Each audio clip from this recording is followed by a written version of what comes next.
당장 이번 주부터 시작하는 전국 순회 경선을 앞두고 민주당 대권주자 사이의 신경전에 또다시 불이 붙었습니다.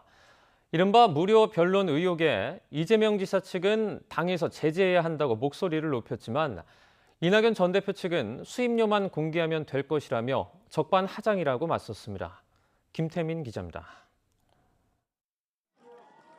이재명 지사는 지난 2018년 경기도지사 선거 과정에서 허위 사실을 공표한 혐의로 재판에 넘겨졌습니다.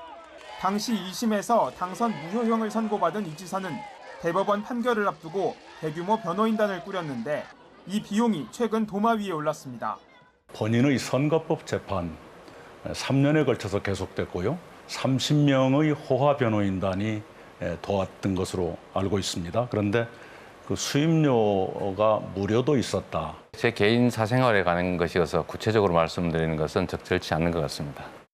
이낙연 전 대표 측은 무료 변론을 받았다면 김영란법 위반 소지가, 누군가 돈을 대신 내줬다면 변호사비 대납으로 처벌받은 이명박 전 대통령과 같은 사례가 될 수 있다고 압박했습니다. 이 논란은 변호인단에 이름을 올렸던 송도한 국가인권위원장 후보 청문회에서 집중 표적이 되기도 했습니다. 연명으로 참여할 만한 사건은 네. 수임료를 따질 성질의 것이 그렇죠. 아닌 사건에서 네네. 주로 그렇게 합니다. 네. 계속되는 공세에 이재명 지사 캠프는 허위사실 공표와 흑색 선전을 제지해달라며 당에 촉구했고, 이 지사는 의혹을 제기한 윤영찬 의원을 콕 집어 중대 범죄 행위를 멈추라며 법적 대응을 시사하기도 했습니다.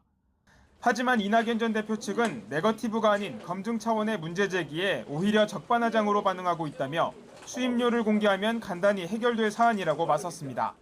그 많은 수임료를 어떻게 썼느냐, 어디서 됐느냐라는 부분들을 물었기 때문에 그 부분에 대한 답을 해달라는 그런 말씀입니다. 당장 이번 주말부터 충청 지역에서 첫 경선 일정이 시작되는 만큼 두 진영 사이 갈등은 불가피한 측면이 있습니다. 첫 투표부터 승기를 잡겠다는 이재명 지사 측과 반전의 계기를 노리는 이낙연 전 대표 측의 공방은 점점 가열될 것으로 보입니다.